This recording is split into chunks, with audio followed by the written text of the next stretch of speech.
how it goes. A lot of you know that my middle son, Jared, car fell on him, something about on the way to the beach and a lot of little details. And I really want to thank everybody for praying specifically about that. But I'd like to take about the next 10 minutes. Good luck, Weldon. And just kind of fill in a lot of the details, because I've talked to some of you individually, but we really haven't, other than sharing that here's our, like our family's prayer request. Let me kind of give you some of the stuff that God has done, because that's the exciting part. Little things to big things and so forth. So anyway, this is, are we there? We're not moving. Am I waiting on you? Try it now. There we go. Okay. Let me back mine up. I asked Gary if he would record this so that down the road, my grandchildren can appreciate what we as adults now appreciate. So anyway, it takes a little while for that to all work out. But anyway, here's Jared's family. His wife, Laura. On the left is a 15-year-old named Emma. On the far right is a 13-year-old named Kaylin. And then next to her is Isla. She's 11. And Josiah is 9. So that's the crowd, okay? So Jared moved here with us 23 years ago, graduated from Victory Christian School, and then went on to Bob Jones and graduated. And he works in steel mill industry. He's a salesman. So everything that is used up in the process of making steel in the mill, he sells to the steel mill itself. He doesn't work for a steel mill, but he works for the provider of all of the material that gets used up, the ladles and all the different things that get destroyed in the heat process. And so that's what he does. He has a handful of mills in a couple of different, well, maybe more than 2 states. So anyway, but he travels a lot. Pre-COVID, he had 12 mills all over the country and traveled all the time. Since COVID, he's gotten to stay home a little more often with his children, which his wife really appreciates. But anyway, that's the family. That's kind of what their life is, and that's why he lives just south of Phoenix in the Santan Valley, because that's where the newest steel mill is that they service. And then there's another right next to it. They built a second mill, which is even bigger, and it just came online since he got home, and we'll talk a little bit about that, how the Lord worked that out for him. But I want you to understand a few things from Scripture. Lamentations 3:37, who is he that saith, and it cometh to pass, when the Lord commandeth it not? Psalm 115, but our God is in the heavens. He hath done whatsoever he hath pleased. And if you read Romans like I asked you to, oh, the depth of the riches, both of the wisdom and knowledge of God, how unsearchable are his judgments and his ways past finding out. 8 months ago, Jared and Laura sat down with what their insurance was supposed to be for 2023. And they chose a high deductible. Everybody's healthy, life is good. He's 39 years old, bulletproof, how all that stuff goes. And, it made sense at the time. And then just a few months later, was it January or February, Kaylin, the 13-year-old, had open heart surgery. So all of the things in her heart were not firing correctly. We've talked about this. And so anyway, they went in and froze up certain parts of the heart so that it has a more steady rhythm. And she's been fine. She played basketball since then. So anyway, so she seems to have recovered well, but that ate up their deductible, I promise you. And then in April, I think it was April. In April, Isla, the 11-year-old, playing soccer in the gym, broke both bones in her leg just above the ankle. And so until May 30th, she was in a hard cast. And as we're talking about this now, heading to the beach the first weekend in June, she's got this big boot on. And so anyway, that's what's going on. So that's kind of some of the stuff that was leading up to this. They had, in the summer, they would normally wash buses, big school buses, and they lost that job. Well, now they couldn't do it anyway, even if they had to. So that worked out pretty simply. Jared was doing a presentation at a high school, at a public high school, for the steel mill industry, and one of the students backed into his car. And so there was a note on his window, and he called, and the father of the student said, take it to so-and-so and get an estimate. So they went and got an estimate, $1,800, and the father just wrote him a check. So they're at the beach with $1,800. Jared says, just take it to the beach. We don't know what's going to happen. God did. So anyway, they fly in. They're supposed to fly into Raleigh, right? So the plane leaves Phoenix and supposed to, stop over, and a second plane takes them into Raleigh. The stopover on the way out was Charlotte, and the second flight was canceled. So we had to pick them up in Charlotte. We had to take those 4 grandchildren to their great-grandmother's house for lunch, who would have never had a chance to see them anyway. And while we're eating lunch, we get the phone call that my oldest daughter, Jennifer's van is broke down in the middle of nowhere, South Carolina. And so Jared and I go to AutoZone, buy a new alternator, and we take his 2 middle kids and we head down to help, change out an alternator. How difficult could this possibly be? So Jared is with me and his 2 middle ones. The oldest and the youngest, Emma and Josiah, go with Donna, and they just go on to the beach. Something about Walmart delivering groceries. So anyway, so they're at the beach house. We're in South Carolina and changing this alternator. Let me make sure I get all this correct. So they're putting the alternator back on, and they go to tension it, and the belt will not stay on the pulley. So Jared reaches up under the car to hold the belt on while David on top is tensioning it. And when that happened, it rolled off the jack, and the front right fender of the car fell on his left chest. So here's how it is. Jared's under the car. The car hasn't fallen yet. David is on top of the car. He's tensioning the alternator, and an off-duty state patrol officer pulls up at the same time. I am halfway to the patrol officer, who's maybe 15 feet from Jared, to let him know that everything is fine, and the car falls.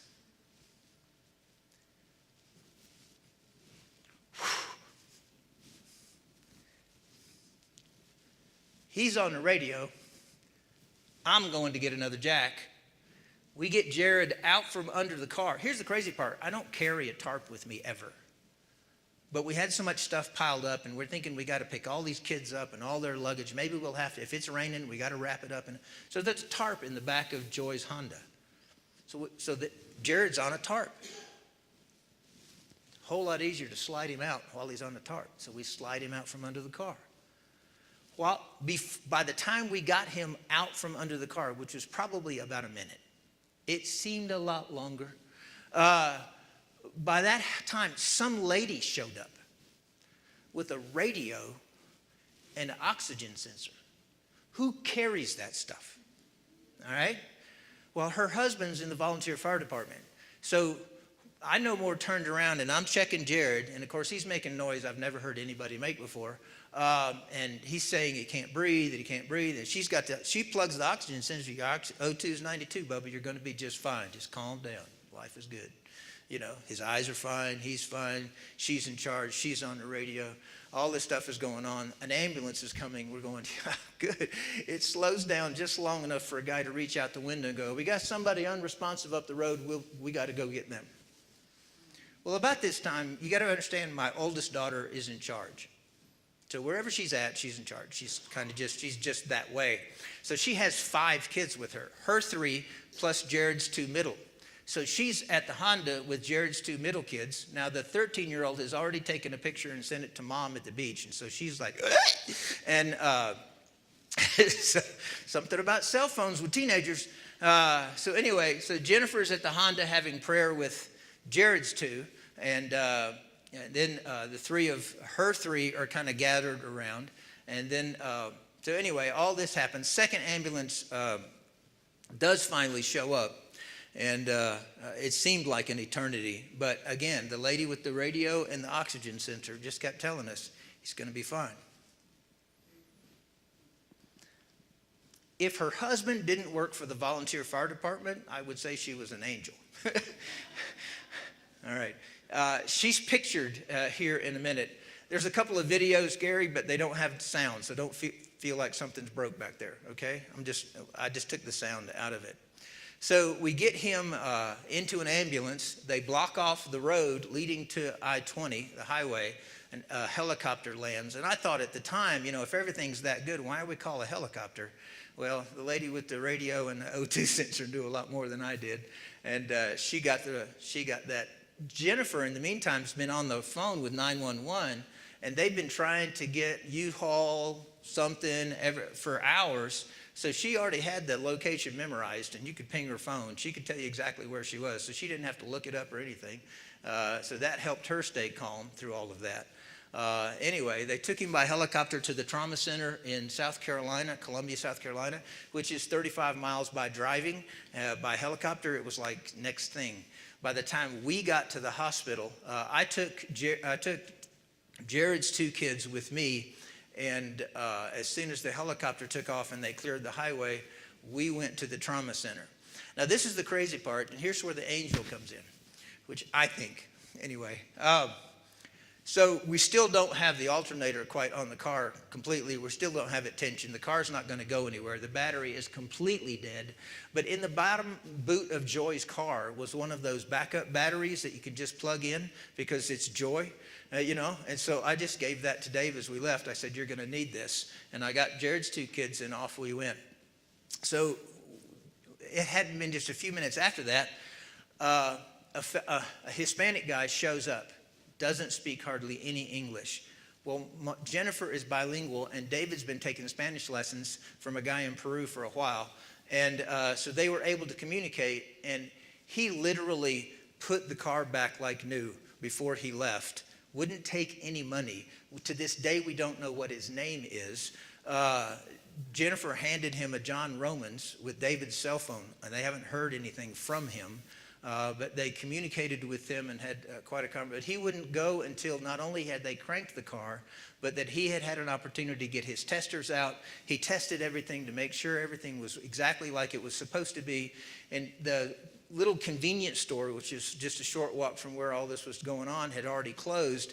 And, here you are. And he had everything in his truck. All the cleanups, everything. And he said, no, just help yourself. And so they were completely cleaned up. Life was good. And the van was back on the road. And then they come to the ER. So they come to the ER. We stood outside the emergency room for 2 hours. Helicopters were coming and going the whole time. It's a major trauma center. Jennifer got lost, and I better stop talking. A lot of these points I could talk for an hour on, but she got lost and realized that there are multiple trauma centers in that same facility where we were. Laura gets there about midnight and from the beach, and so Jennifer and I leave about midnight Saturday night and get to the beach about 3 hours. It's a 3-hour drive one way. So we get to the beach at 7 o'clock. I'm headed back to the hospital. And it's not changing, boss. You've been looking at that the whole time? I'm sorry. It's going backwards. There we go.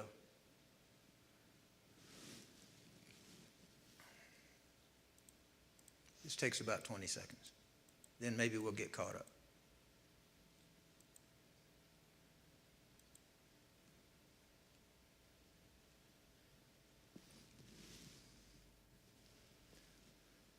That's a Samsung cell phone for you.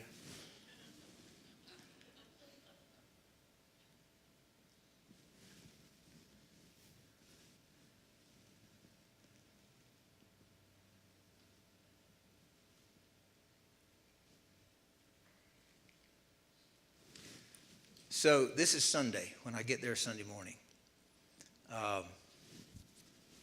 He's not breathing well. He's on like pure oxygen, as you can imagine.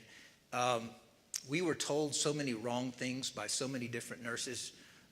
The reality of it is he did not puncture his lung, but he thought he was bleeding. He didn't get cut anywhere, but he knew he was bleeding. But of course, as Steve can explain to you, he was bleeding internally, and that's what he felt. And so his chest cavity was filling up with blood. So they put the trauma team in the helicopter put a chest tube in. And everything that he had on when he left there, is in some dumpster somewhere. But anyway, so they put a chest tube in. The ICU unit, remember this Saturday night, the ICU unit was so full, it took 2 hours to get him in the STICU unit, the surgical trauma ICU. So it took 2 hours for him to have a room. So he was in the ER with no help. I was there, Jennifer was there. Jennifer was standing at the door going like, I can't look at this. So you can imagine seeing your brother in pain without any real help, and it was difficult. Those were a tough 2 hours. But once they got him into the ICU unit and we walked in, there was an army there. Whew. And they were in uniform. You know, they all had on the same color stuff. There was monitors plugged up and everything was going on. And it was kind of like, whew, okay, I think we're where we need to be now for the moment. And then on Monday, we got him in a chair. We're thinking everything looks pretty good. The doctor is saying, we're looking at 3 weeks. You're going to be here a while. Just get comfortable. And then Monday night, the doctor said, we're seeing the first signs of pneumonia. So Tuesday morning, we go to surgery. And so what they did is they plated all of the broken ribs. They put titanium plates on and put his ribs back together, flushed out his chest cavity, put a new chest tube in, and this is returning from surgery. He does not like the concept of a ventilator. And anyway, in the short run, this is Thursday.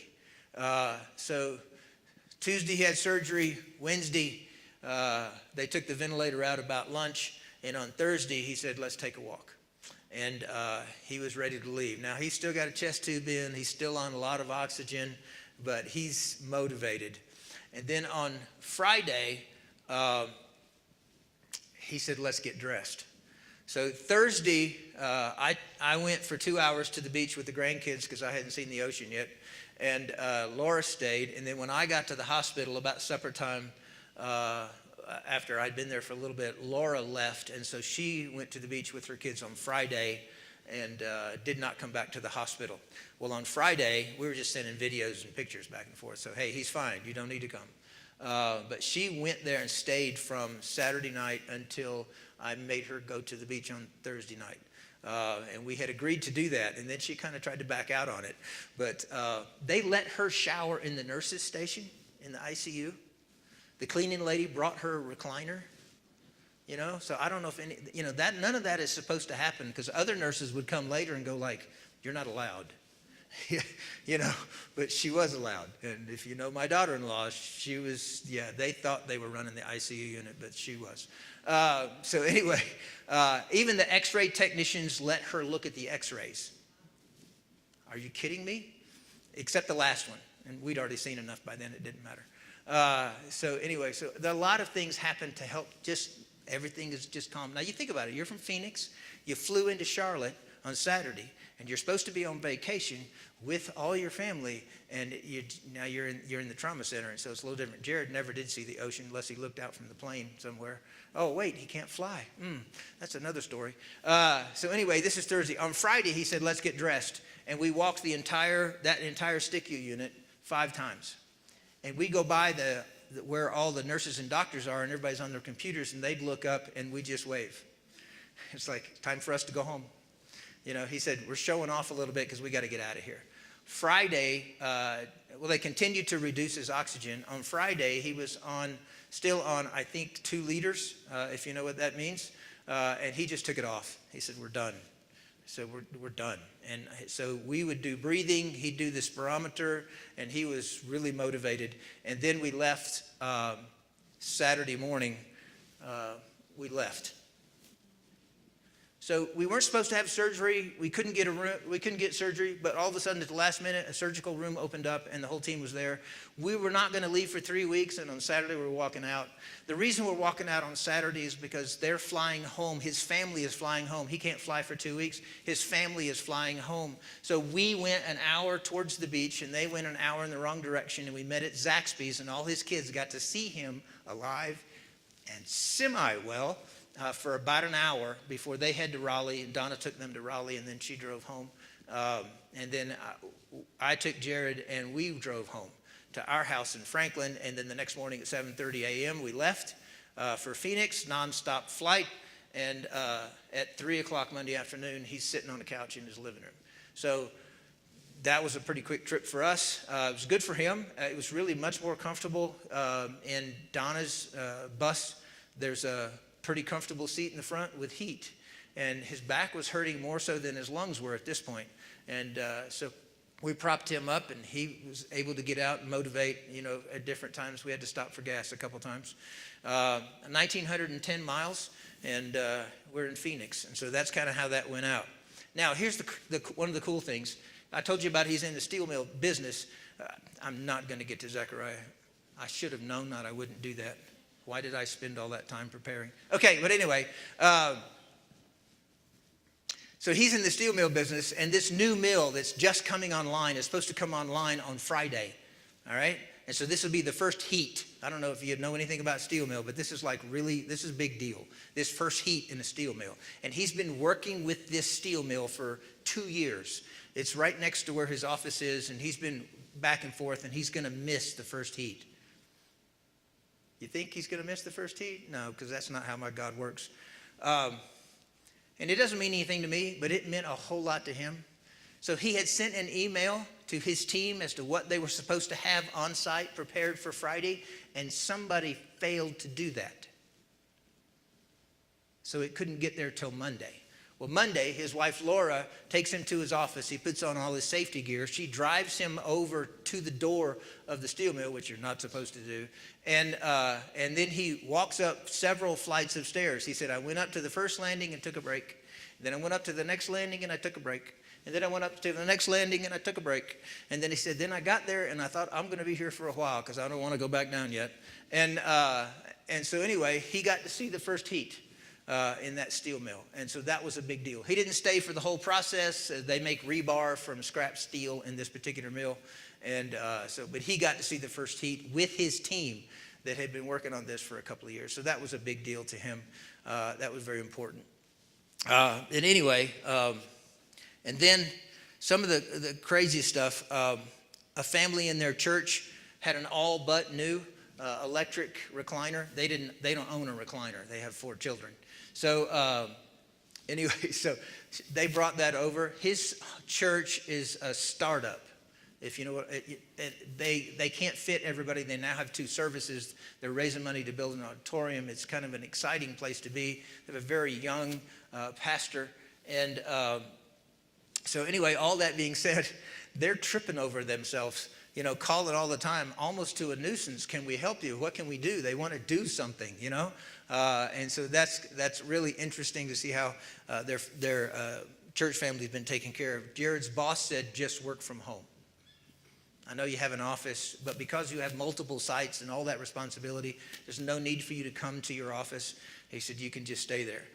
Last Friday, he actually went to his office and worked for a couple of hours. But he's been working pretty much from home. He was working on his phone in the ICU unit, but that's just, Jared.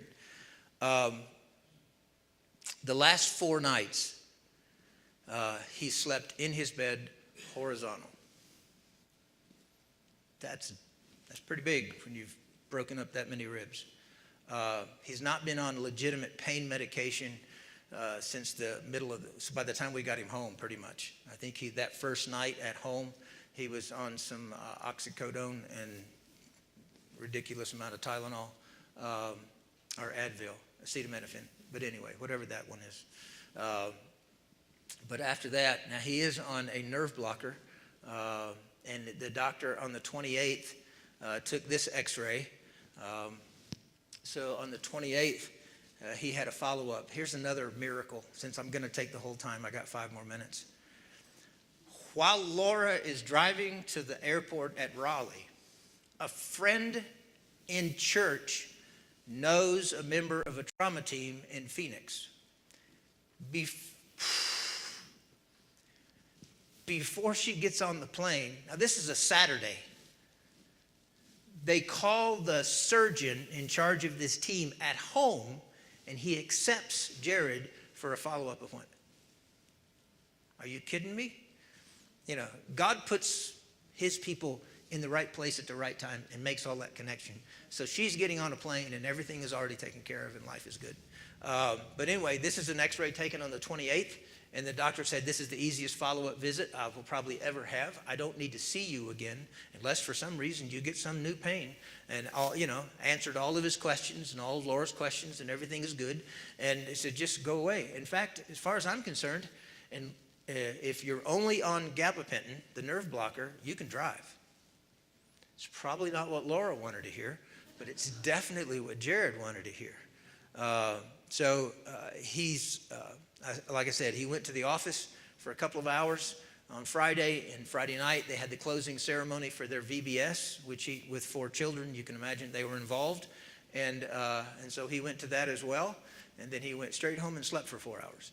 But so he doesn't have a lot of stamina. It's going to be several weeks, but all the little things that God has done, and I've only told you a little bit, but we're just excited to see what God not only has done, but why he's done all of these things. Can you imagine why? Because whether it's for you or not, my entire family is better off. Having seen what only God could do, to put all these little things in place prior to it happening. We're in the hospital on Monday. He's sitting in a chair, and he looked at me and he goes like, I don't know what this is going to cost, but it doesn't matter. We met our deductible a long time ago.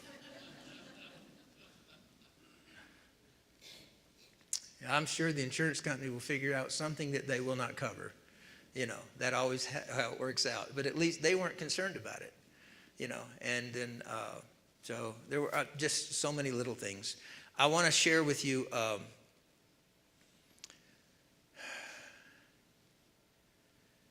just a couple of things. On Thursday, before we left on Saturday, I know that I couldn't call Glenn and have Donna's car serviced, and it really wasn't time for Donna's car to be, but I had a day. Something about being retired. And I thought retiring in April, on April 1st, was for a couple that had just adopted a brand new baby. I thought that's what all that was about, because my plan was to work through June. But my boss looked across the desk to me and goes like, what do you want to do?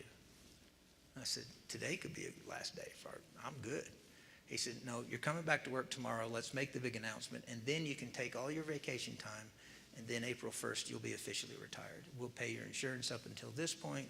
We'll do this, this, and this for you and all that. And I was planning to work through June. And then 2 weeks later, I'm teaching in a Christian school because they need a teacher. I thought, well, that's what that's about. Well, let me tell you another thing that's about. I needed to drive to Phoenix, and I had no idea that was going to happen.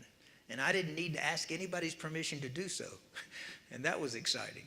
Donna called Doug, and that was a really hard conversation. But anyway, no,